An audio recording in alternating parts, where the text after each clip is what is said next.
যাই হোক, গত সপ্তাহে যারা অ্যানালাইসিসটি যারা দেখেছেন তারা হয়তো খেয়াল করেছেন আমি যে অ্যানালাইসিসটা আপনাদের সাথে শেয়ার করেছি। দেখুন, এখানে আপনারা দেখতে পাচ্ছেন এখানে যে পয়েন্টগুলো ছিল, এখানে একটা পয়েন্ট, এখানে একটা পয়েন্ট, এবং এখানে যে লাইনটা টেনেছিলাম সেই লাইন টানা অবস্থায় কিন্তু ওইভাবেই কিন্তু মার্কেট মানে মুভমেন্ট করেছে।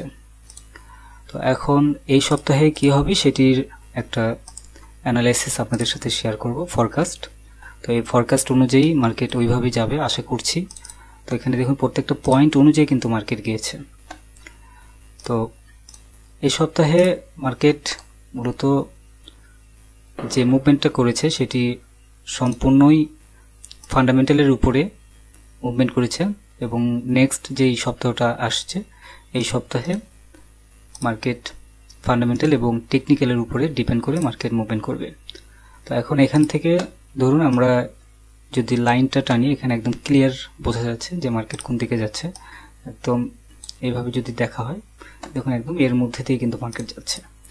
তো যেহেতু এটা 4 আওয়ার একটা ক্যান্ডেল অনুযায়ী মার্কেটের একটা ধাস তৈরি হয়েছে, তো এখান থেকে যদি ওপেনিংয়ের দিনে যদি এখান থেকে পড়ে যায় তাহলে দেখা যাবে আরও পড়ে যাবে, আরও ডাউনের দিকে চলে যাবে এবং অনেক ডাউন হবে। আর যদি এখান থেকে যদি না পড়ে সেই ক্ষেত্রে মার্কেট উপরে চলে যাবে। এটা মোটামুটি এই লেভেল পর্যন্ত 2358 পর্যন্ত এই লেভেল পর্যন্ত যাওয়ার চান্সটা আছে। এখন মেন যেই ব্যাপারটা সেটি হচ্ছে এখানে দেখুন, এখানে একটা যেই ট্রেন্ডটা তৈরি হয়েছে এটা একটা আপ ট্রেন্ডের দিকে তৈরি হয়েছে, কিন্তু আপ ট্রেন্ডটা এটা থাকবে না, যেহেতু চায়নারা যেই ওদের যে ডিসিশনটা ছিল বাই করার, সেই বাই করার ডিসিশনটা ওরা কিন্তু ক্যান্সেল করেছে। আর এখন বর্তমানে এখান থেকে যদি ডাউনের দিকে যদি আসে তাহলে কিন্তু অনেক ডাউনের দিকে চলে যাবে, এবং লাস্ট যে লেভেলটি আছে সেই লেভেলটি এখানে দেখুন, এই লেভেলটি দেখায়, এই যে এই লেভেল, এক কথায় এখানে 2277 যদি এটা যদি পার করে তাহলে কিন্তু মার্কেট একবারে ডাউনের দিকে চলে যাবে। তো এত ডাউনের দিকে আসার চান্সটা অনেক কম আছে। তো দেখা যাক যে এই সপ্তাহে কি হয়। তবে এই সপ্তাহের যেই সাপোর্ট বা রেজিস্ট্যান্স যেটা আছে, এই সাপোর্ট রেজিস্ট্যান্সের মধ্যেই মার্কেট মুভমেন্ট করবে এটাই ধারণা করা যাচ্ছে, এবং এই সপ্তাহে অনেক ভালো সবাই গেইন করতে পারবেন আমি আশা করছি। তো এখানে দেখুন লাস্ট কোন কোন জায়গাটায় আপনাদের সাপোর্ট লেভেলটা হবে সেটা আমি বুঝিয়ে দিই। এটা আমি এই উপরের যে লাইনটি আছে আমি এটা ক্যান্সেল করলাম, এই লাইনটা ক্যান্সেল থাক। এখানে 1 আওয়ার হিসেবে এখানে দেখুন সাপোর্ট লেভেলটি, রেজিস্ট্যান্স লেভেলটি কোথায় থাকবে, আমি এই লাইনটাও আমি বাদ দিলাম, এটাও আমার দরকার নেই। আমি জাস্ট রেজিস্ট্যান্স এবং সাপোর্ট এই দুইটা জিনিস দেখব। অবশ্যই লাইনটা যেটা আছে সেটা তো অবশ্যই দেখব, তারপরে এই দুটো জিনিস দেখতে হবে।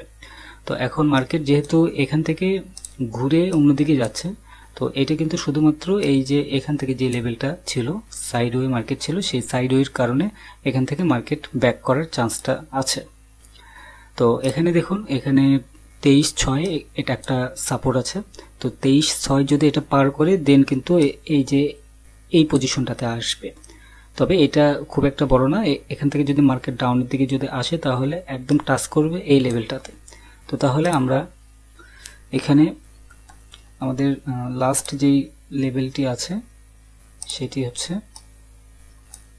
2386। তো 2386 না, এটা আরও নিচে আসবে, 2372 না কত যেন ছিল, 2377 ছিল।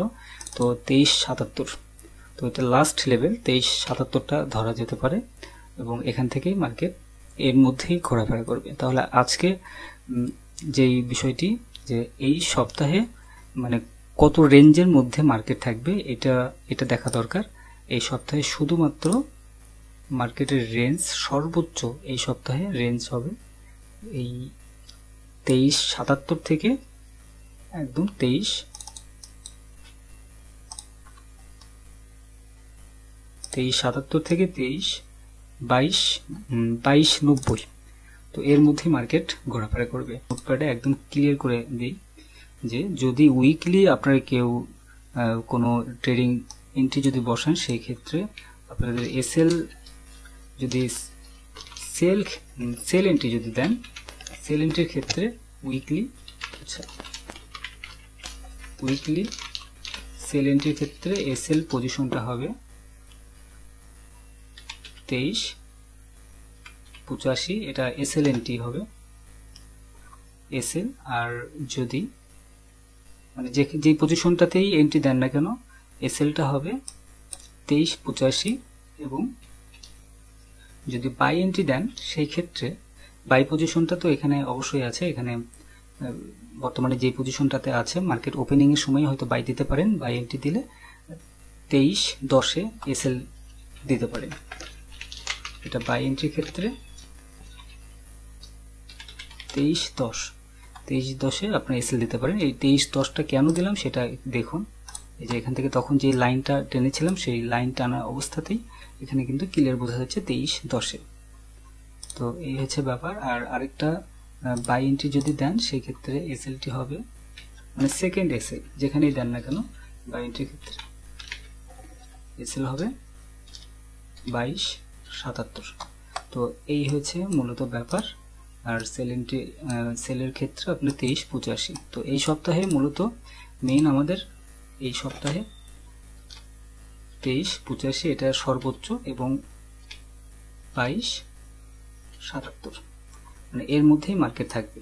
তবে আশা করা যাচ্ছে যে মার্কেট আরও ডাউনের দিকে আসবে, তবে সবচেয়ে বড় ধরনের ভয়াবহ যেটা হবে সেটি হচ্ছে 2277 যদি এটাকে যদি পার করে তাহলে এই মার্কেট আরও ডাউনের দিকে চলে যাবে। এখানে লাস্ট একটা স্ট্রং সাপোর্ট ছিল, এই স্ট্রং সাপোর্টটাকে যখন ভাঙলে মার্কেট আরও অনেক নিচে চলে যাবে, এটা অনেক ভয়াবহ আকার ধারণ করবে। এটা অবশ্যই ফান্ডামেন্টাল নিউজের উপরে ডিপেন্ড করবে।